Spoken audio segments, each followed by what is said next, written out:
Au palais de justice de Longueuil, 2 des 5 adolescents accusés du meurtre d'une dame de 81 ans en septembre ont plaidé coupables à des accusations réduites d'homicide involontaire. Le meurtre avait été planifié, mais les 2 jeunes, âgés de 15 ans, soutiennent qu'ils n'avaient pas pris au sérieux leur ami qui avait initié ce crime. Valérie Lesage. Le meurtre de Pearl Rushford Lamar a été planifié dans une école à l'heure du lunch. 5 adolescents réunis, l'un d'eux parle d'aller voler la vieille dame et annonce son intention de la tuer. Le plan du vol est simple et déjà expérimenté quelques fois par les jeunes. Sauf que là, il y a des couteaux. 3 jeunes armés entrent au sous-sol de la résidence pendant que 2 autres sonnent à la porte et parlent avec Pearl Rushford Lamar pour faciliter le vol. Là, évidemment, les 2 jeunes qui sont allés sonner à la porte savaient très bien que les 3 autres avaient des couteaux dans les mains et qu'au moins un d'entre eux avait l'intention de tuer cette personne. Pearl Rushford Lamar a été poignardée 47 fois. Quand elle a été assassinée, les 2 jeunes de 15 ans n'étaient plus chez elle. Ils y sont retournés plus tard pour rejoindre leurs copains et se sont enfuis en apercevant le corps.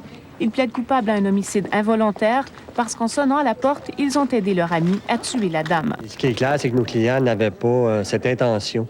Ils n'avaient pas l'intention de causer la mort. De là, l'homicide involontaire coupable. C'est paradoxal à dire, mais c'est un bon petit gars qui s'est laissé entraîner dans quelque chose qui a dépassé de loin ce qu'il pensait. Les autres accusations de complot pour meurtre, vol qualifié et possession d'armes ont été retirées en échange du plaidoyer de culpabilité. Les 2 jeunes de 15 ans risquent un maximum de 3 ans de garde fermée et 3 ans de probation. Les 3 autres adolescents font toujours face à des accusations de meurtre prémédité. Celui qui a 13 ans sera jugé en chambre de la jeunesse et la couronne demande que ceux qui ont 14 ans soient jugés devant le tribunal des adultes où ils risquent des peines beaucoup plus sévères. Valérie Lesage, Radio-Canada, Montréal. On aurait pu aujourd'hui se croire en janvier 98, l'espace d'un instant, au Québec particulièrement, et cet après-midi, c'était très vrai. La pluie verglaçante a mis les nerfs des automobilistes à rude épreuve, provoquant des sorties de route dans plusieurs régions. Ceux qui ont pu garder le contrôle de leur véhicule ont été quittes pour les habituels désagréments. Quant aux piétons, c'était sans doute une question de perspective.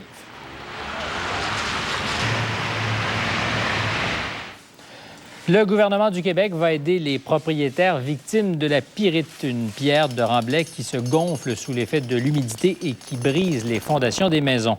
Depuis 1 an, les assemblées d'information se multiplient sur la Rive-Sud et dans l'est de l'île de Montréal. Les propriétaires de maisons qui ont des milliers de dollars de dégâts